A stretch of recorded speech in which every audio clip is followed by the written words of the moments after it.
परवा मुंबईला जाताना पुणे रेल्वे स्टेशनवर आजी आजोबा भीक मागताना दिसले.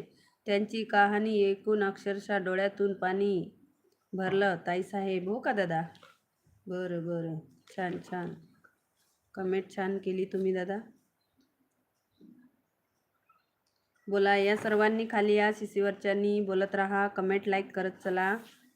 सर्वांनी कमेंट करा. मैं हूँ जियान, मैं हूँ बडा ताकदवान, मेरा गला है सुरीला म्हणते हो का? बरं बरं, छान छान कमेंट.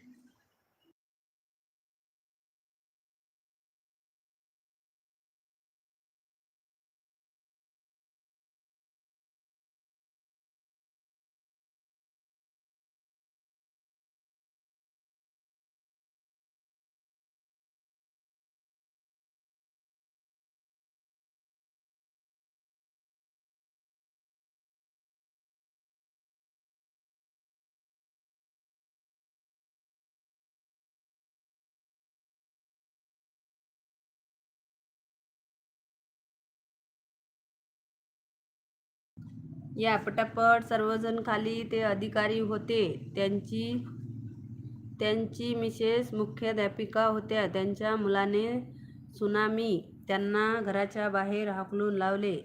सर्व इस्टेट लुटून ते पुणे रेल्वे स्टेशनवर भीक मागत होते हो का?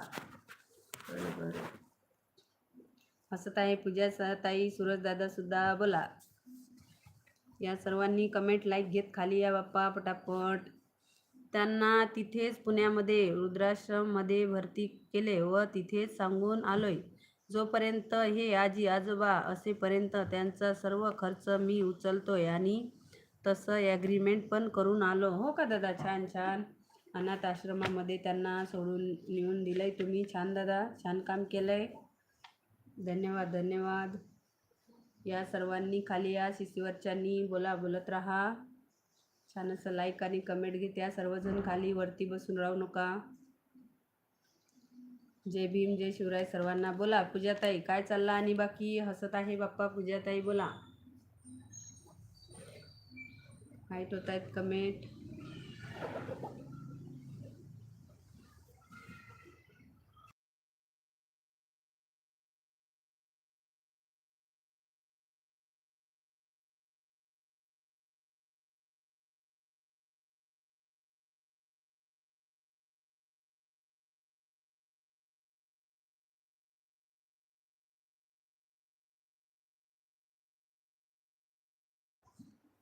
त्याचं फळ देवाने मला 4 दिवसातच दिले. त्यांना सोडून आल्यानंतर बरोबर 4 ते 5 दिवसांनी माझं पेमेंट वाढलं.